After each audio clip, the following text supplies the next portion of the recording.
మొగుడు.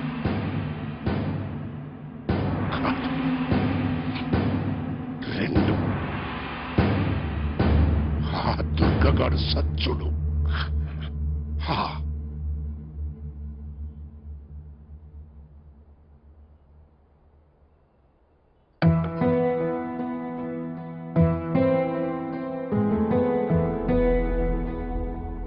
రామ్ ఎలా ఉన్నాడమ్మా?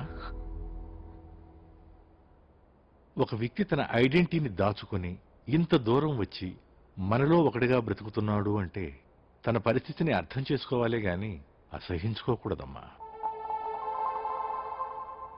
తను ఒకప్పుడు దుర్గే అయినా ఇప్పుడు అన్ని వదిలి రామ్గానే బ్రతకాలనుకుంటున్నాడు. రామ్ గురించి బాగా తెలిసిన వ్యక్తిగా, మనుషుల్ని అంచనా వేయగలిగే ఓ సీనియర్ పోలీస్ ఆఫీసర్గా చెప్తున్నాను. తను గతంలో ఏం చేశాడన్నది పక్కన పెడితే మనిషిగా చాలా మంచివాడమ్మా. ఇన్నేళ్లు నీకు మంచివాడిగా కనిపించిన రామ్ ఒక్క రోజులో చెడ్డవాడైపోయాడంటే ఒక్కసారి ఆలోచించమ్మా, నీకే అర్థమవుతుంది. ప్లీజ్.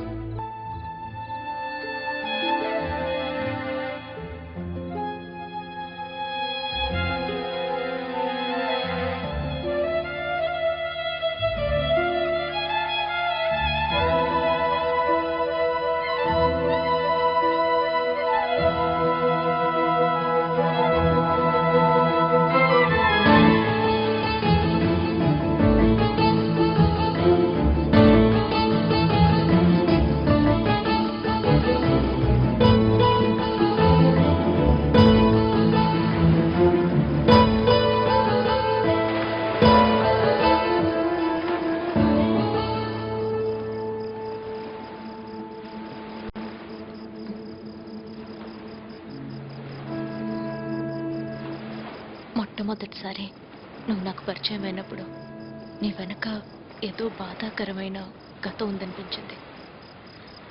ఆ గాయాన్ని నీకెప్పుడూ గుర్తు రానియకూడదనుకున్నాను. అప్పుడు మనం కలిసి బతకడానికి నాకు అనవసరం అనిపించిన నీ గతం ఇప్పుడు మనం విడిపోవడానికి కారణమైంది. అందుకే నీ గురించి తెలుసుకోవాలనుకుంటున్నాను.